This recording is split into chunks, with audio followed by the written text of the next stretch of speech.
지난 시간 우리는 하박국 선지자의 기도에 대해서 살펴보았습니다. 하박국 선지자가 하나님 앞에 기도하면서 하나님께서 이루실 부흥에 대해 간구하는 것을 보았습니다. 하나님께서 이루시는 부흥, 그것은 먼 훗날 이루어질 것도 아니고 과거 한때 이루어진 부흥이 아니라 지금, 오늘, 현재, 여기에, 이 시대에 이루어질 부흥이라고 하나님께서 우리에게 말씀해 주셨죠. 우리 시대에 이루어질 하나님의 역사, 그것이 부흥입니다. 하나님은 우리 시대를 새롭게 하실 것입니다. 하나님은 우리 시대를 부흥케 하실 것입니다. 아멘 하는 이들을 통해서 분명히 하나님께서 역사하실 줄 믿습니다. 우리는 하나님께서 이루시는 부흥을 믿어야 합니다. 그러므로 우리는 부흥해야 되고, 우리의 부흥은 나의 심령만이 아니라 나를 통해서 우리 가정이 부흥되고, 우리 삶이 부흥되고, 우리 사회가 부흥되고, 우리 교회가 부흥되고, 이 땅이 부흥될 것을 꿈꾸어야 합니다.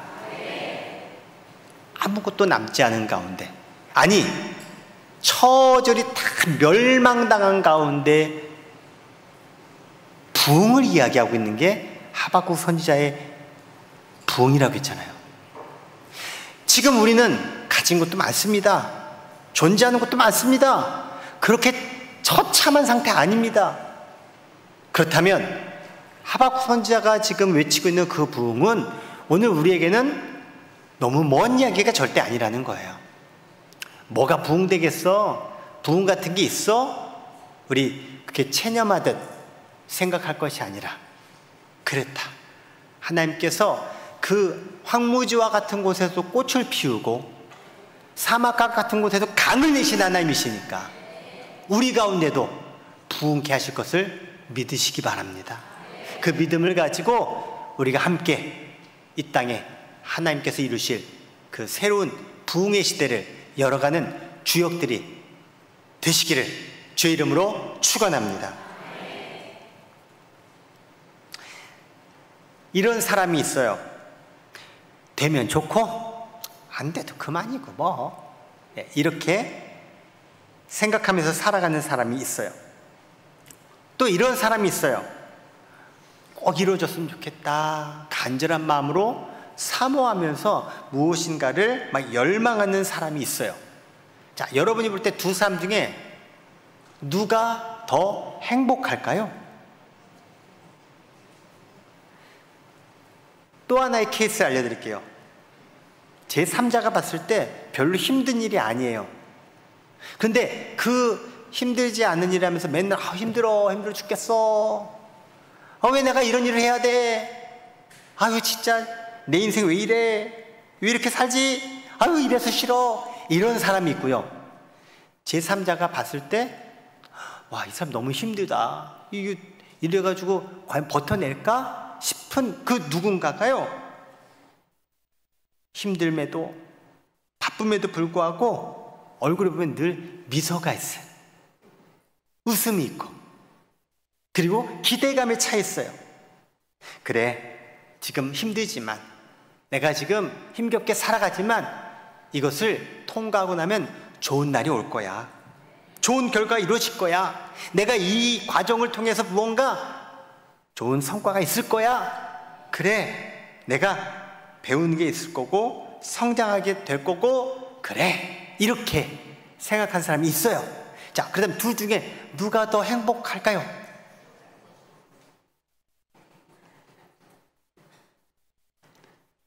이 두 사람의 차이는 뭐냐? 이 두 사람의 차이는요, 누가 열정적으로 살아가고 있느냐의 모습이에요. 분명히 여러분들도 아실 거예요. 후자 쪽에 있는 사람들이 더 열정적으로 살아가고 있다는 거예요. 여러분, 열정이 없으면요, 삶이요 재미없어지고요, 신경질 나고요, 불만족스럽고요, 그래서 더 힘들어지는 거예요. 더 힘들어지는 거예요. 근데 열정을 가지고 살아가면요, 더 신나고요, 더 재밌고요, 어려운 것도 힘든 것도 이겨내게 되고요, 분명히 불만이 많을 것 같은데 그 사람은 만족스러운 삶을 살아간다는 거예요. 자, 그렇다면 이 질문엔 여러분이 대답을 하셔야 돼요. 속으로 여러분은 이 두 부류 중에 어떤 부류에 해당되시나요? 나는 지금 재미없게, 열정 없이, 불만스럽게 살아가는지 아니면은 그 반대인지. 하나님은 무기력하고 무책임하고 무관심한 사람을 사용하지 않습니다. 그가 능력이 있고 그가 조건이 다 되어도 무기력하고 무책임하고 무관심한 사람은 하나님이 사용하지 않으세요. 의지도 없고 의욕도 없는 사람에게는 기회가 주어져도 그 사람에게 그 기회가 아니고, 기회를 또 무관심하잖아. 기회를 그냥 카톡해버려요. 원래 설교 없는 단어인데.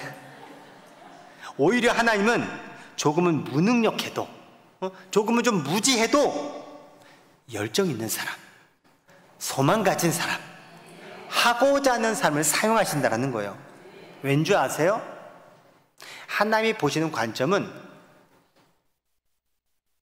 우리 조건에 있지 않다라는 거예요. 우리의 마음에 있다라는 거예요. 외형적으로 보면 이 사람은 이런 것도 할 수 있겠다, 이 사람은 참 이런 측면에서 무언가 이룰 수 있겠다라고 보여지겠죠. 하지만 그 속의 마음, 알맹이가 그것을 부합하지 못하면 아무짝에 쓸모없어요. 하지만 가진 거 없고 힘도 약하고 별 볼 일 없고 참 누가 봐도 뭘 할 수 있는 처지가 아니야. 오히려 딱해 보여. 그런데요, 그 사람의 마음에 불붙는 열망이 있으면요,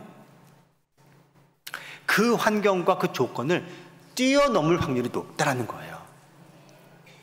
일반적으로도 그런데 하나님께서 밀어주신다면, 하나님께서 힘을 주신다면, 하나님께서 되게 하신다면 되는 거죠. 이 자리에도요, 그러한 체험을 하신 분들이 많이 있을 거예요. 사업적으로, 가정적으로, 경제적으로 그런 경험들 가지신 분들 여기 많이 있어요. 회고해 보세요. 그렇지, 내가 밑바닥이었는데 어떻게 내가 이렇게 이 자리까지 이렇게 살아가고 있지? 여러분의 마음이 주님을 향해서 열망했기 때문에 그렇게 된 거예요. 에이, 내 팔자가 이래, 에휴, 해봤자 필요 없어, 이러면요, 되고 싶어도 안 되고요, 밀어줘도 안 되는 거예요. 하나님은 나의 조건이 아니라 나의 마음가짐, 중심을 보십니다. 나의 부정적인 요인들이 아니라 나의 긍정적인 측면을 하나님이 보신다는 거예요. 야, 너는 그밖에 안 되냐? 그래야 되겠어? 어이구, 하나님이 그렇게 시작하면 우리가 뭘 할 수 있을까요?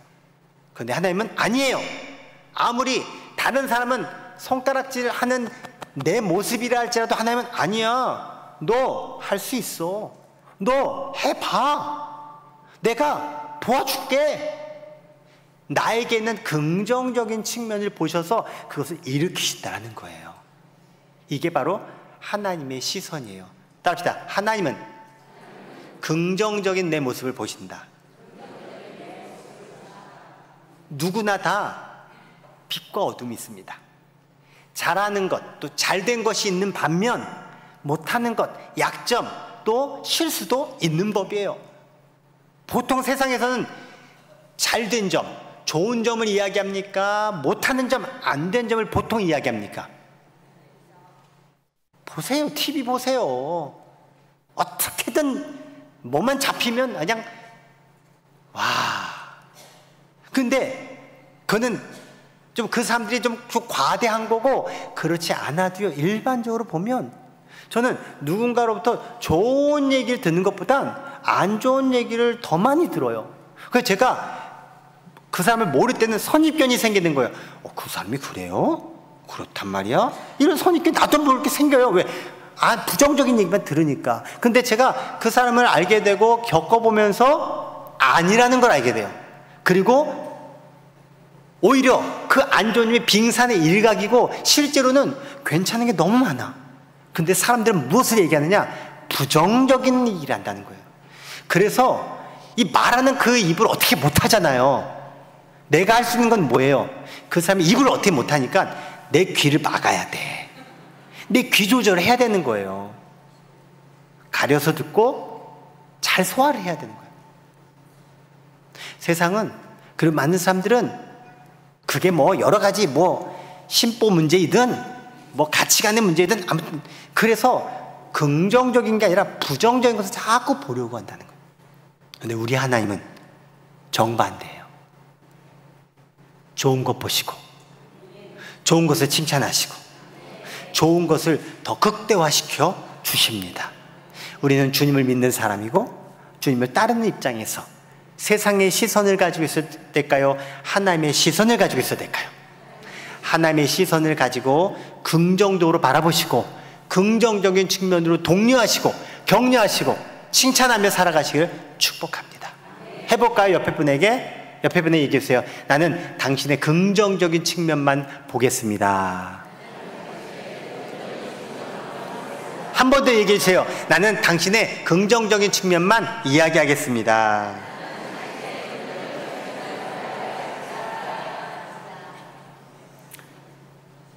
오늘 설교는 우리가 삶을 이루어가는 데 있어서 필요한 원동력이 무엇인지 살펴보고자 해요. 자동차가 움직일 때 뭐가 필요합니까? 연료가 있어야 자동차가 가죠. 그렇죠? 전자제품이 작동하려면 뭐가 있어야 되죠? 예, 배터리도 전기죠? 네. 전기 에너지가 필요한 거예요. 그게 동력이라는 동력. 우리가 인생을 살아가면서 그럼 내 삶의 원동력은 뭘까? 물론 먹는 게 원동력이 되긴 해요. 근데 그건 그냥 기본적인 거 두고 정말 우리 삶을 살아갈 수 있게끔 하는 원동력이 뭘까? 저는 그 원동력에 대해서 오늘 한 가지를 말씀드리고자 해요. 결론부터 이야기하고 갈게요. 우리 삶의 원동력은요, 사랑입니다. 사랑 때문에 살아가는 거예요. 사랑 때문에.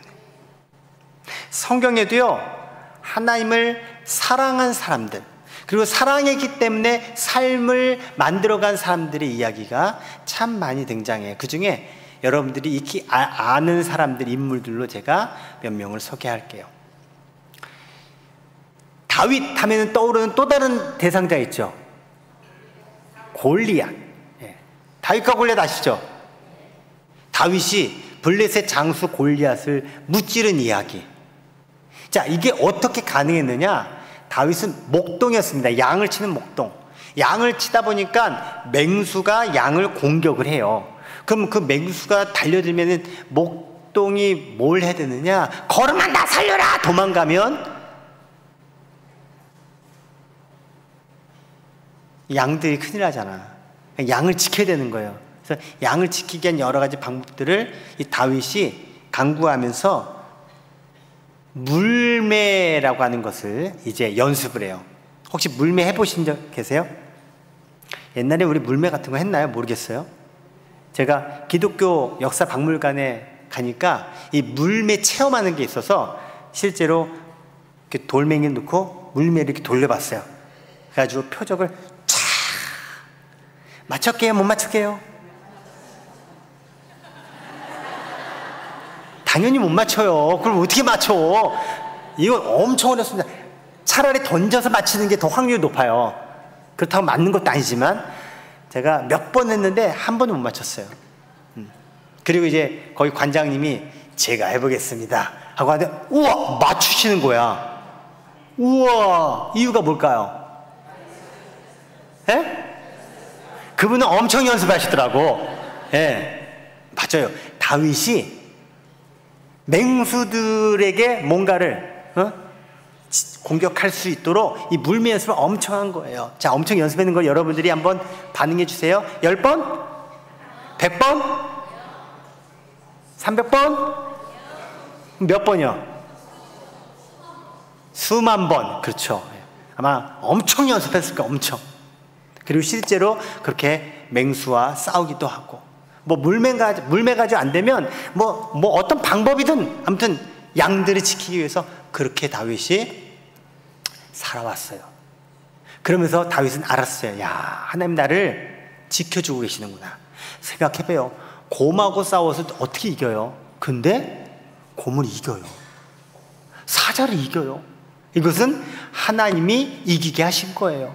이것을 다윗이 체험을 한 거예요. 여러분, 체험신앙이 너무 중요합니다. 왜? 체험해야 내가 있는 곳에 하나님께서 나와 함께 하신 것을 믿으며 살아가기 때문에 그래요. 머리로 알면 그게 잘 안 돼요. 왜? 이 정도는 되겠지 한데 이 정도는 못해. 그럼 걸음아 나 살려라, 도망치게 돼 있어요. 그러니 골리앗이 하나님을 모독하고 저주하는 것을 보면서 저 골리앗을 가만히 두면 안 되겠다 하고 나서요. 나선다는 얘기는 목숨을 건다는 얘기예요. 그래서 골리앗을 한 방에 쓰러뜨리죠. 그리고 이겨요. 이 이야기는 뭐 많은 사람들이 알고 있는 이야기예요. 이 다윗에게 진짜 고민, 아니 진짜 너무나도 힘겨운 역경의 시간이 있었는데, 그것은 바로 당시 왕이었던 사울 왕이 다윗을 죽이려고 하는 거예요. 신임할 때는 언제고 다윗이 자신의 정적이 됐다고 생각하니까 잡아 죽이려고 해요. 그래서 다윗이 도망치면서 살아갑니다. 오랜 시간 도망자의 삶을 살아요.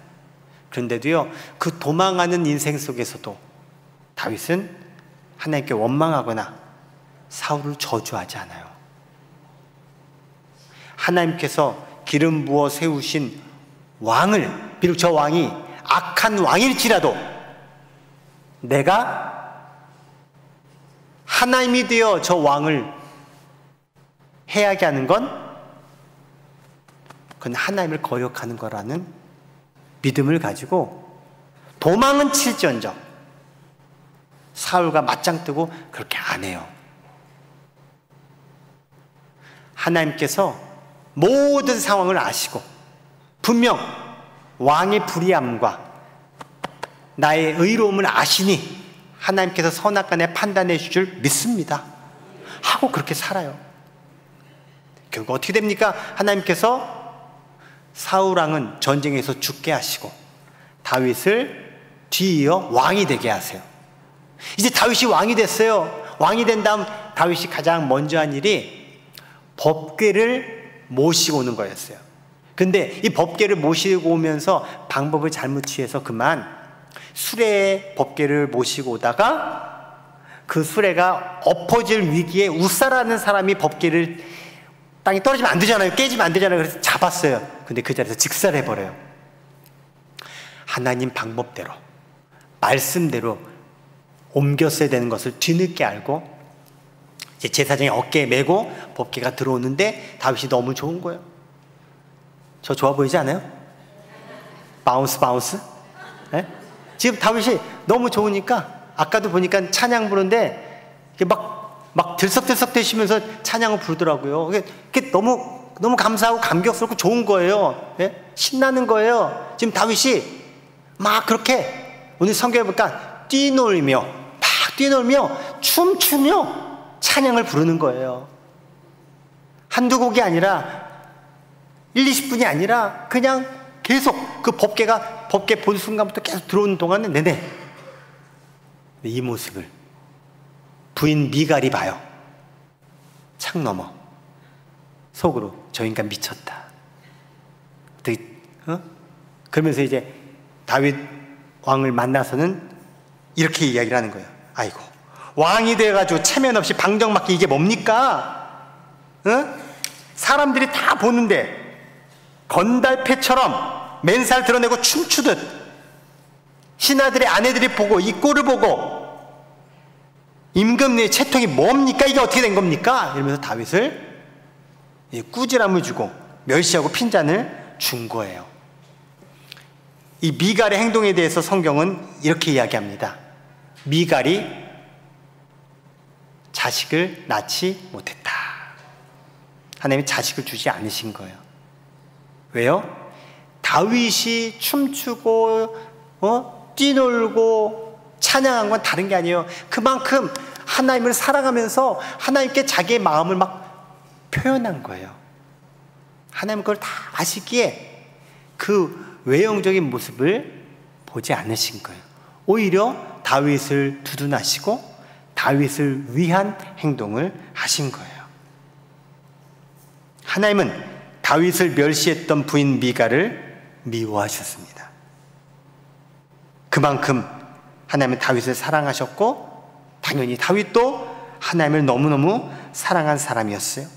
그래서 하나님을 위한 것이라고 한다면 무엇이든 다 내놓을 수 있는 사람, 그가 다윗이었다는 거예요.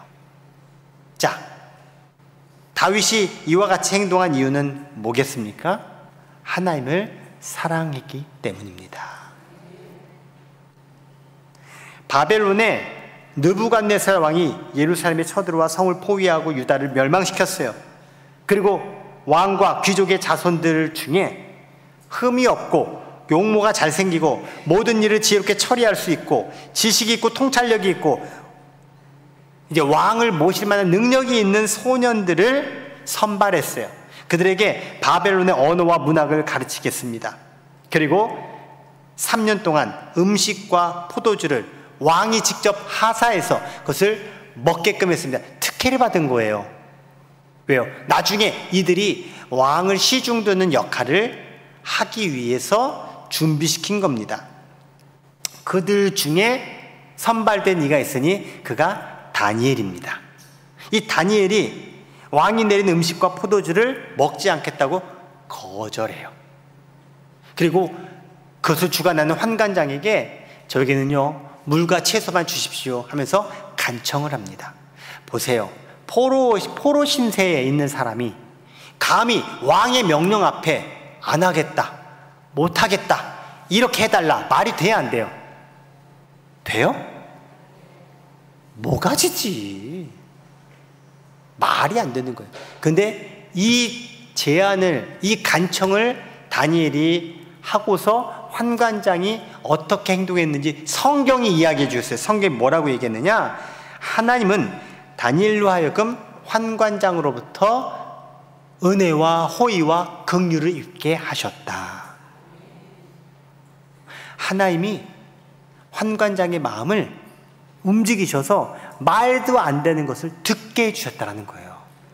그래서 열흘간만 시험해 주세요. 만일 열흘간 동안 환관장께서 보셔서 아니면 마음대로 하세요. 마음대로. 그래서 10일간 테스트 해봤는데 웬걸 고기 먹고 진미, 진수성찬 먹은 그렇게 아주 왕의 아주 정말 각별한 혜택을 받은 사람들보다 다니엘이 훨씬 더 좋아 보이고 괜찮은 거예요. 그래서 3년 동안 다니엘은 왕이 준 음식을 안 먹고도 나중에 보니까 훨씬 외모만이 아니라 모든 것이 월등한 자가 돼요. 다니엘이 그렇게 할 수 있었던 건 다른 게 아니에요. 내가 목숨 걸고 내가 하나님을 믿고 하나님을 의지하는 신앙의 자세를 가진 거죠. 아니나 다를까 그 소년 때, 어렸을 때의 모습으로 다니엘을 쭉 살아가게 되고 급기야는 다리오 왕 때 그가 총리가 되어서 포로 신세로 총리가 된다? 말도 안 되는 기적 같은 일을 이 다니엘에게 하나님께서 허락하셔서, 그것도 총리가 3명인데 그 중에 대표 총리, 우리 지금 하면 영의정, 좌의정, 우의정 있다면 그 중에 누구? 잘 모르시는구나. 영의정. 이 위치에 세워요. 그러니 이 다니엘, 저 포로 자식, 저 근본 없는 것을 어떻게 왕이 총애해가지고 말이야, 저게 계속 있는 한 우리는 지금 위험하다 하면서 다니엘을 제거해 보려는 계략을 짜요. 그리고 결국 그 계략대로 왕이 도장을 찍어줘요. 결국 다니엘은 죽음의 위협 앞에 놓입니다. 그리고 다니엘이 성경에 보니 지금 왕이 조서를 내놓은 이 조서가 자기를 사자굴에 던져 죽이려고 하는 계략, 음모, 모의, 덫, 이거를 따르다 알고도 몰라서? 아니요, 알고도 전에 행하던 대로 하루 3번씩 예루살렘을 향하여 감사함으로 기도했더니 화면에 보이는 것처럼 사자굴에 던져져요. 사실 의아해야 됩니다. 다니엘은 죄를 지은 것도 아니고 잘못한 것도 없어요. 오히려 이런 위기와 위험을 알고도 하나님 앞에 목숨 걸고 기도해요. 그렇다면 다니엘이 사자굴에 들어가야 돼요? 말아야 돼요? 들어가야 돼요. 그래도 여기에서 우리의 의심과 회의가 생겨요. 아니, 내가 이렇게 하나님 앞에 헌신하고 내가 이렇게 예배드리고 내가 하나님 이렇게 잘 믿는데, 아니 그냥도 아니야. 진짜 죽음의 위협 앞에 그래, 내가 목숨 걸고 난 주님을 위해서 내가 살겠다. 그러면 하나님이 뭐 해주셔야 돼요? 죽어라? 그러면 안 되잖아요. 아니에요? 여러분의 가족이 누군가가 그렇다고 쳐봐요. 때려쳐. 그런 하나님 믿지도 마. 그런 생각이 안 들까요? 여기서 중요한 건 다니엘이 하나님이 어찌하든 간에 상관없이, 아니 그리 아니하실지라도 사자굴에 들어갔다는 거예요. 사랑하는 성도 여러분, 진짜 믿음은 언제일까요? 그리 아니하실지라도 하나님을 신뢰하고 믿는 게 진짜 믿음이에요. 아직 내가 그 믿음에 이르지 못하고 내가 그 정도 준비되지 않은 것 우리가 알고 더 겸손하게 더 주님 앞에 우리가 믿음의 정진을 이루어 간다면 분명 다니엘 같은 믿음의 귀한 모습이 여러분 가운데 아로 새겨지게 될 줄 믿습니다. 결과는 어떻게 됐을까요? 사자들이요 다니엘을 보고 껌뻑껌뻑 하는 거예요. 얘가 여기 왜 나느냐, 어쩌라는 말이냐, 아이 진짜. 그림을 좀 보여줘봐요. 제 모습이 안 믿겨지나 봐. 다시 다니엘의 그 사자들 모습 봐봐요. 지금 쟤네 봐봐, 어슬렁대면서 다니엘 보지도 않고 지금 그러고 있잖아요. 하나님께서 사자들의 입을 막으시고 다니엘 털끝 하나 건드리지 못하게 하셨다. 하나님의 뜻은 여기에 있었다는 거예요. 사자굴에 안 들어가는 것이 나의 뜻일지는 몰라도 사자굴에 들어가야 하나님의 뜻이 이루어지기에 다니엘은 들어간 거예요. 다니엘이 이처럼 자신의 삶을 살아갈 수 있었던 것은 바로 하나님 말씀을 사랑하며 지켰기 때문이다. 하나님을 믿었기에 이와 같은 삶을 살아갈 수 있게 된 거라는 거예요. 따라합시다. 하나님을 믿으면 하나님을 사랑하게 된다. 여러분 하나님 믿으시죠? 여러분의 믿음이 사랑으로, 그 사랑이 결국은 고난과 역경과 환난도 이겨낼 수 있는 힘이 되는 줄 믿으시기 바랍니다. 구약의 사람 제가 두 사람 이야기했다면 이번 신약의 사람 이야기할게요. 베드로라는 사람이에요. 어부 출신이지만 예수님의 제자로 부름받아서 3년 동안 예수님과 동고동락합니다. 베드로가 있으면서 늘 한 얘기가 있어요. 나보다 더 예수님 사랑하는 사람 있으면 나와보라 그래. 아흐 막 이러면서 베드로가 그랬던 사람이에요. 그래서 실제로 베드로는 예수님께 인정받습니다. 그리고 늘 언제나 중요한 자리에 수제자로서의 역할을 감당합니다. 그런 베드로가 예수님께 이런 말을 들어요. 너 나 부인할 거야. 그러니까 베드로 눈이 동그라집니다. 무슨 말씀입니까? 전 죽어도 예수님 배신할 수 없습니다. 배신 안 합니다. 그러니 예수님을 잡으러 온 대제사장의 군사들 틈에 있는 종 말고라는 사람이 있어요. 그 말고에게 칼을 내밉니다. 그리고 말고의 오른쪽 귀가 잘려나갑니다. 그만큼 예수님을 지키고자 했던 베드로, 예수님을 그만큼 사랑했던 베드로, 결국 그 베드로는요 모닥불에 모여있는 그 많은 사람들 틈바구니 제사장의 뜰에서 결국은 예수님을 3번 부인하게 되죠. 그리고 그 이후에 베드로의 삶은 사실은 처참하게 무너진 삶입니다. 그런 베드로에게 예수님이 부활하신 다음 찾아오셔서 요한의 아들 시몬아, 내가 나를 사랑하느냐? 제가 주님을 사랑하는지 주님께서 아십니다. 대화 속에서, 고백 속에서, 신앙의 교제 속에서 결국 베드로는 회복되어 진짜 예수님을 사랑하는 삶을 살아가게 돼요. 베드로는 정말 뭐든지 둘째가라면 서로 사람이에요. 뭘 하든지 늘 1등, 늘 첫 번째, 늘 우선. 이게 베드로의 그런 마음이에요. 그런데 그 마음, 그 열정이 좋긴 하지만 결국 베드로에게 주님께서 요청했던 마음, 사랑, 열정은 처음에 가졌던 모습이 아니라 이제 부활하신 예수를 만난 다음 변화된 베드로의 열정이기에 제가 그 두 부분을 한번 구분해서 여러분께 설명을 좀 해드릴게요. 화면 주시겠습니까? 자, 과거의 베드로는요, 인간적인 열정이 가득했어요. 인간적으로 내가 예수님을 좋아하고, 내가 예수님을 존경하고, 내가 예수님을 따르고, 내가요, 응? 내가. 자기중심적이에요. 결국 그 이면에 뭐가 있느냐? 자기만족이라는 거예요. 자기만족. 세상에 많은 사람들이 열정 가지고 살아갑니다. 좋아요. 그런데요, 그 대부분의 그 열정은 자기중심적, 자기만족. 그래서 그게 안 맞잖아요. 하루아침에 열정을 헌신짝처럼 버려버려요. 그렇게 추종하고 따르다가 탁 끊어버려요. 배신해요.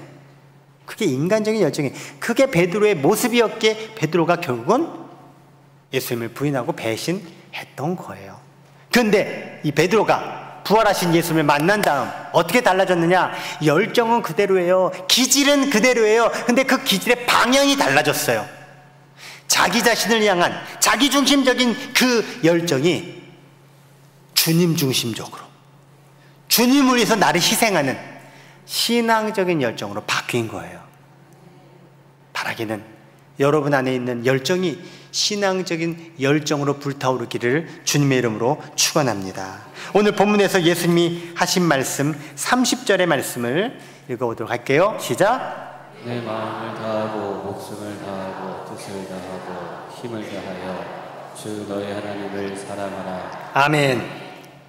하나님을 사랑하라고 예수님 말씀하시거든요. 어떻게? 마음을 다하고. 어떻게? 눈치도 없죠. 어떻게? 또 어떻게? 센스 있네. 마음을 다하고 목숨을 다하고 뜻을 다하고 힘을 다하여 하나님을 사랑하라. 마음을 다하고 뜻을 다하고 힘을 다하고 목숨 다하는 이게 뭐예요? 그게 열정이에요. 그게 열망이에요. 우리가 주님을 사랑하는 건요, 주님 사랑합니다, 이게 아니에요. 힘을 다하고 뜻을 다하고 또 뭐예요? 마음 다하고 목숨 다하고.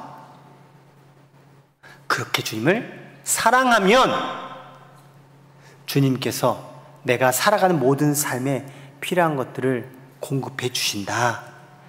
그 필요한 공급이 돈, 뭐 이런 게 아니라 삶의 에너지, 삶의 원동력. 늘 차가요 고속도로만 갈까요? 아닙니다. 차가요 시골길도 가고요, 비포장길도 가고요, 때로는 막다른 골목도 가는 거예요. 내 인생에 늘 어떻게 고속도로에 있으면 있겠어요. 갔다가 유턴해서 돌아오도 와야 되고요. 그런 거예요. 그렇다면 내게 있는 동력이 꺼지면 안 돼요.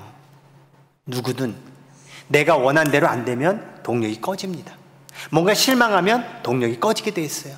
하지만 내가 주님을 사랑하면 그 사랑의 동력이 끊임없이 나를 일으키고 나를 움직이게 하고 나로 하여금 이 삶의 모든 상황들을 돌파해가고 살아내게 하신다는 거예요. 여러분, 열심을 다하여 열정적으로 주님을 사랑하시기 바랍니다. 로마서 12장 11절 말씀을 읽고 설교를 마무리해 보도록 하겠습니다. 시작. 부지런하여 게으르지 말고 열심을 품고 주를 섬기라. 아멘. 부지런하여 게으르지 말고 뭘 품고 열심을 가지고 어떻게 해라? 주님을 섬기라. 그리하면 주께서 여러분에게 살아갈 수 있는 힘을 주시리라.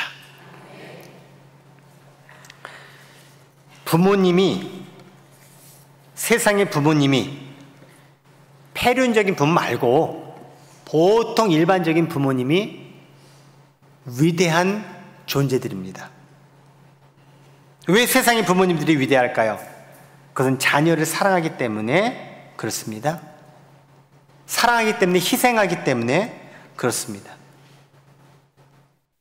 아무리 여러분의 부모님이 마음에 안 들어도, 이룬 게 없어도 여러분의 부모님은 적어도 여러분에게 위대한 분들이십니다.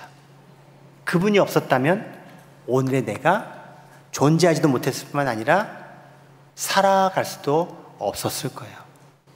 반대로 부모 입장에서 자녀들이 살아가도록 부모가 뭐 했습니까? 사랑해 주었어요. 희생했어요. 그 힘든 가운데서도 나는 안 먹고 자녀는 먹이고, 나는 안 입고 자녀는 입히고, 나는 그렇게 막 그냥 회사에서 고생하고 진짜 죽기보다 싫은 그런 일들을 하면서도 마음속에 내가 일을 하는 건 내 자녀 새끼들 잘 키워내기 위해서지. 그게 사랑이에요, 사랑. 그 사랑이 있기에 여러분이 계시고 그 여러분의 그 부모된 사랑으로 여러분 자녀가 있게 된 것 아닙니까? 그래서 세상의 부모님은 다 위대하신 분들이에요. 하나님도 마찬가지입니다. 하나님도 우리를 위해서 사랑을 베푸셨어요. 그 사랑이 어느 정도의 사랑이냐? 바로 십자가에서 외아들 예수님을 우리를 위해 죽이시기까지 희생하신 사랑이에요. 우리는 그 사랑을 받은 자녀들입니다. 그래서 우리가 살아갈 수 있게 된 거예요.